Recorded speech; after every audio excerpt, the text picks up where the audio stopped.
What's up guys, Jim Games live here in collaboration with ARRANTIDE-GAMING. In today's video, we have 5 tips for you that you should know to up your Crucible game. Tip number 1. Before we even step foot in the Crucible, we're going to want to head over to the settings menu, make a few tweaks and adjustments here. In the top left hand corner of your screen, you're going to find a graphics tab. This tab will let you control the brightness of your gameplay. It is imperative to play around with this setting, especially if you're running on TV. Most TVs are set up for cinematic viewing experiences, and having a brighter settings can actually help offset that and help identify the enemy a lot easier. However, if you're on a monitor, it might be too bright and you might want to take it down a couple notches. It's important to kind of go into this setting and find a setting that works for you. I personally recommend something a little bit darker because it makes longer gaming experiences that much more enjoyable and easier on the eyes. Below the graphics tab, you're going to find a screen bounds tab. Now, chances are, when you first started this game, you put the screen bounce right to the edge of your TV or monitor. Personally, I recommend taking that back just a little bit. This is going to ensure that you are getting every piece of vital information that you need to be seeing in the Crucible, and there's zero bleed off. Below the screen bounds tab, you'll find an audio tab. In this tab, you can adjust every bit of audio this game has to offer. I recommend turning the SFX volume all the way up, especially if you are playing without a headset. Now, if you have a headset, use it. It is imperative to understanding which direction the enemy is coming from. You're not always going to see them on your radar. They just won't be pinged. They might be too far away. However, you might hear a grenade behind you. You might hear footsteps coming from a certain angle. Really start paying attention to these sounds. And wearing a headset and having that SFX volume all the way up is going to help you clearly identify the sounds you need to be hearing to know which direction the enemy is coming from. In the right-hand side of your menu, you will find a button loadout tab. Go into this tab and definitely play around with some of the loadouts. You might find the default actually is just not working for you. Maybe you're more of a green thumb player, cold shoulder maybe. I personally like puppeteer, honestly. But it's completely up to you in what feels comfortable for you and your play style.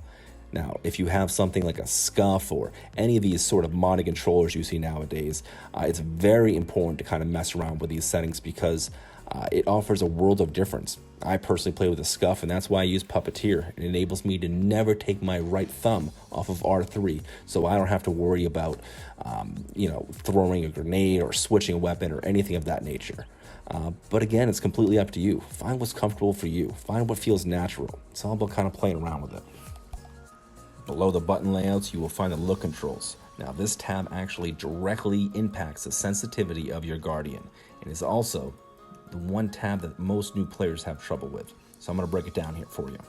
You have an option of sensitivity between 1 and 10. Now, finding which sensitivity you are at really depends on your play style. However, there are a few caveats. For instance, if you use weapons that are more short range, things like sidearms, shotguns, or submachine guns, you might want to have a higher sensitivity. Now, this is going to make you look around faster, be able to maybe track guardians that are jumping over you or flying past you. But on the flip side of things, if you're using weapons like a sniper, a scout rifle, an auto rifle, anything of that nature, you're going to want to slow down your sensitivity. Bring it down a notch or two, because landing those headshots on a high sensitivity as a new player is incredibly tricky, and it's discouraging to a lot of new players. So just take it down just a couple notches. Now, finding your ideal settings, you want to basically be thinking about your loadout, your general loadout that you normally run. Now, in your general loadout, you're going to want to have a short to medium range option and a long to medium range option as well.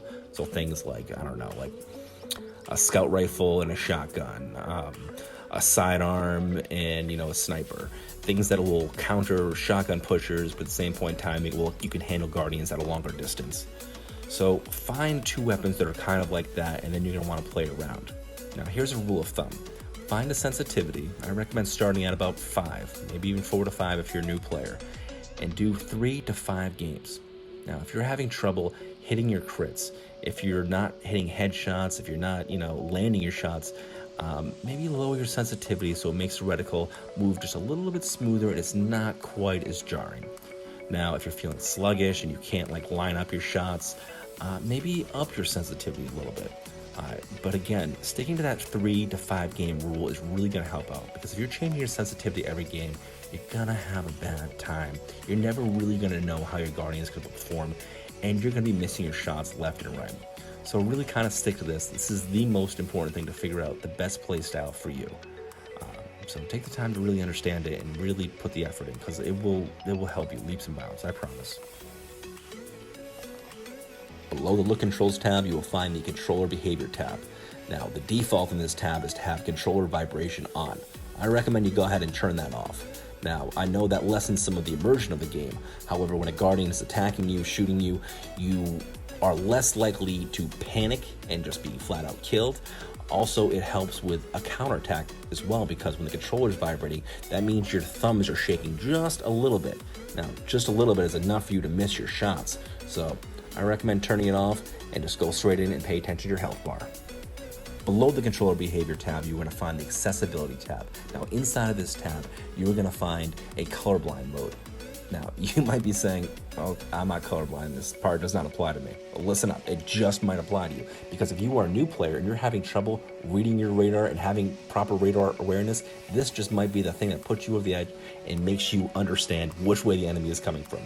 Because the radar on default is, you've seen an enemy coming and it turns from light red to, to like a pink, to like a light red, to like bright red when they're right in front of you.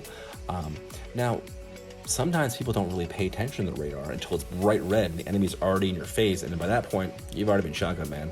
You're dead. You're done. Now, switching to colorblind mode, something to like the yellow and blue effect, well, maybe that'll help you out, because there are less yellows in the Crucible, so it's more eye-catching when you see yellow show up with the radar. So from that point, your eyes are just drawn to it more, and you know, oh shit, there's an enemy coming, I gotta be more aware. And as it becomes darker and darker yellow, you can know to backtrack or counteract the situation however you feel appropriate. But mess around with it. I mean, if you're already in the settings mode anyway, it might just be the thing that puts you over the edge and makes your radar awareness that much better. Tip number 2. Balanced neutral gameplay weapon loadouts. Now, this is something that I do not see a whole lot of new Crucible players optimizing, but it's something that's easy to do, and it just takes a little bit of thought, but it's something that can easily be overlooked amongst newer players. And that is basically having one long to medium range weapon in one slot and one short range weapon in the other slot. This way, if you have somebody shotgun pushing you or flanking you, or you see somebody run by you or fly over your head, you have a weapon you can pull out easily, a shotgun, a sidearm, a submachine gun, any of those short range weapons that can handle those situations. But at the same point in time, you have a different weapon to handle anybody at longer distances, like somebody laning or possibly even trying to snipe in the back of the map. Now, having both of these different styles of weapons is going to help you, because it's going to basically prepare you for anything the Crucible throws at you, or at least almost anything. Running a shotgun and a submachine gun just really doesn't work unless you're an incredibly aggressive player and you just jump into just running into enemies. But as a newer player, it might not be the best thing for you. So find something like an auto rifle mixed with a submachine gun, a scout rifle mixed with a sidearm, or a scout rifle mixed with a shotgun. It doesn't really matter as long as you have these two different ranged weapons paired together. Tip number 3, understanding your weapons. In the previous tip, we talked about building a neutral gameplay loadout. In this tip, we're going to show you how to properly utilize the weapons that you chose. Now, one of the best ways to do that is actually to head down into PvE. I recommend going to Earth. Once in Earth, I want you to head up to a wall and unload your clip. Just unload it. But take your thumbs off the joysticks. Watch which way the bullets are going. Are they going up to the left? Are they trailing off to the right? Are they going up straight and then kind of trailing off to the right just a little bit? Now use your thumbs to try to actually center those shots and find a key point that you're trying to actually shoot, and keep doing it until you get really, really good with that weapon. Make it so when you're shooting it, you know exactly how much your thumb should be moving the reticle over just to get the shot on key. Obviously, crits create more damage and kill Guardians faster, and getting more headshots will kill people faster, and knowing how to properly utilize your recoil it's going to help you leaps and bounds. Now, there are plenty of other things we can do in PvE to help you get good with this loadout. One other thing is understanding the damage fall off of your weapon. Each weapon has its own damage fall off in its properly utilized zone of distance. So what you want to do is really play around with the weapons that you chose and figure out how far away you need to be to get exactly the best amount of damage off of them. You know, too many times I've been in the Crucible and someone's tried to melt me with a submachine gun and they've just been way out of range, or someone's tried to be right up close to me with like a scout rifle and it's just doing nothing.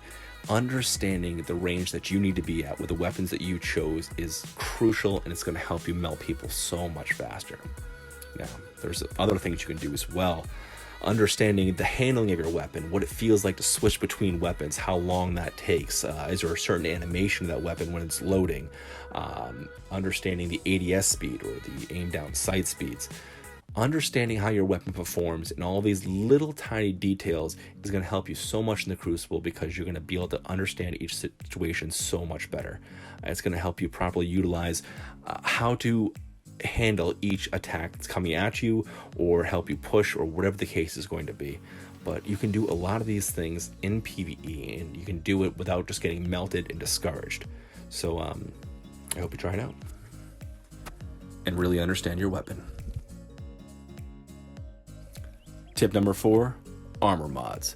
Armor mods are brand new to Destiny 2 Shadowkeep. Take the time to go through each one of these mods. Figure out which mods would best suit you, your playstyle, and your weapon loadouts.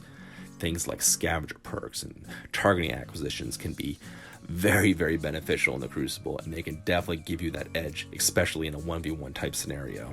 So take the time to understand the mods, your loadout, and utilize them properly. Alright guys, we are approaching the end of the video here, and I've got one more tip for you. Tip number 5, and that is squad up. Get together with your friends, your family, anybody that will play the game with you, and go into matches together and learn the callouts. Understand choke points. Understand when heavy is coming up. Understand when to push. Understand when not to push. And you can do that much more easily by having your friend in your ear, you know? Calling things out together, understanding these things. You'll learn faster, you'll have more fun, and it's really just, honestly, the most enjoyable way to play the game is with friends. Now, you might be saying to me, Jim, I'm a solo player. I don't really play with anybody. I just kind of LFG. I don't know what to do. Hey, good news, bud. Good news, pal. You can come over to the ARRANTIDE-GAMING Discord, and you can team up with me or anybody that plays over there anytime. We've got a fantastic community of hundreds of members that play Crucible all the time, all of which would love to help you out. So we'll leave a link in the description for that. But squatting up will definitely help you in almost every aspect of Crucible, and it will teach you much more than one video could, because you're going to be doing it in real time and learning on your own. Alright guys, thank you so much for making it to the end here with me.